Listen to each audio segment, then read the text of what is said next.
Hi everybody, welcome back to Tuesday Tips for Leaders of Volunteers. I'm your host Dana Litwin, and this month, April, is Global Volunteering Month. We also have Volunteer Appreciation Week coming up very soon, next week really, and it's also Earth Day and week and month, and this time of year can be especially hectic for all of you running volunteer programs, leading volunteers as paid staff or as volunteers yourself. So I'm going to actually keep this Tuesday Tips pretty quick and right to the point because you don't have time to spare this month. Talking about empowering volunteers by giving them leadership, special task assignments, and really using that as a way to have year-round and very significant and meaningful recognition, in addition to any social fun party stuff you've done. And I've done plenty of Tuesday Tips and priceless advice interviews about volunteer recognition and lots of webinars on that. I'll link to some of those free webinars that you can download below. But really, the best way, and the survey answer I've gotten every time I've asked this question with clients and agencies I've worked full-time with, is how do you want to feel valued and recognized? And again and again and again, the volunteers themselves say, I want my ideas to be heard. I want to feel like my ideas are valued and that my work is valued. And there is some work on the front end for you leading programs to decide and make a couple of decisions of who might be candidates of longtime volunteers or people who have specific skills or experience or knowledge in a specialty area, like a special project that they can lead, or that ideally they suggest, and I've talked about that too, that take suggestions and open feedback from volunteers. There's a little bit of sorting or team assignments that you probably have to lead, but you can also set up volunteer projects to support the work you're already doing, or even sometimes specifically take tasks off of your plate, whether that's something that's simple and doesn't need a ton of training, like data entry. Some volunteers really like to do that and just put on headphones and zone out.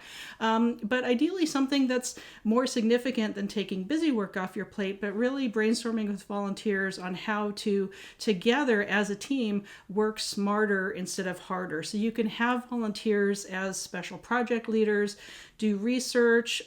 Someone might be in your talent pool who is an organizational systems expert, or you can do a special recruitment with universities or IT communities or interest areas or clubs, or just kind of put the call out of, hey, I have an idea for this research project or this special project, or does someone have expertise in this that can work with me closely to take this make this more efficient in how we work together. And really getting ideas like that in what's called a sociocratic way, or grassroots or from the ground up, that helps all of the team members, but especially volunteers, realize that, oh, we are really valued as the people we are, and the range of skills that we bring to this, even if the task that someone is volunteering to do with you is relatively simple, like packing groceries or sorting things in a warehouse or cuddling walking puppies,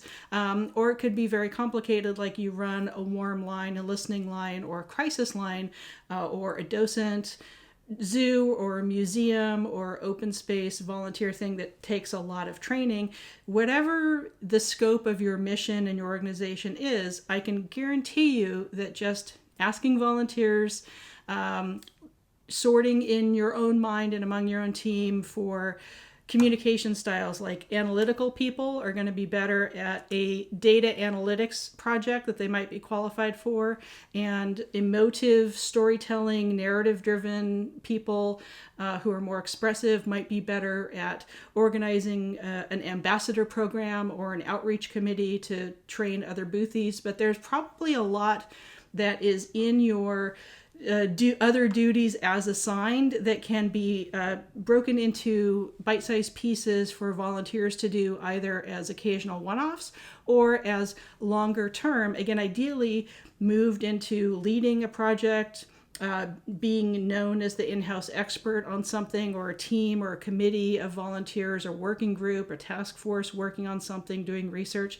Could even be around new technologies and helping research VMS or AI or donor databases, but really tap into the talent pool that you have. Empower volunteers, reward them with responsibility and accountability, and I think that's really going to help you this time next year when you're super busy for April and Global Volunteering Month and Volunteer Appreciation Week. If you set things up this year, you're going to have an easier time and much more capacity in your Department of Volunteer Services in 2025. So I hope you enjoy these Tuesday tips. I love bringing these videos to you every week. And let me know if you have ideas for guests or feature people to interview for priceless advice or topics. And you're also welcome to send me, just use a smartphone like I'm doing, send me your own Tuesday tips, and maybe those will get featured on the channel, and you'll get, of course, full credit for that, sharing your priceless advice and Tuesday tips with your peers. So please like this video if you enjoyed it, subscribe if you're not yet in that Cool Kids Club, and hit the little bell to know when I have new videos loading, sometimes not just on Tuesdays for Tuesday Tips. We'll see you next time. Have a great week and a great month. Take care.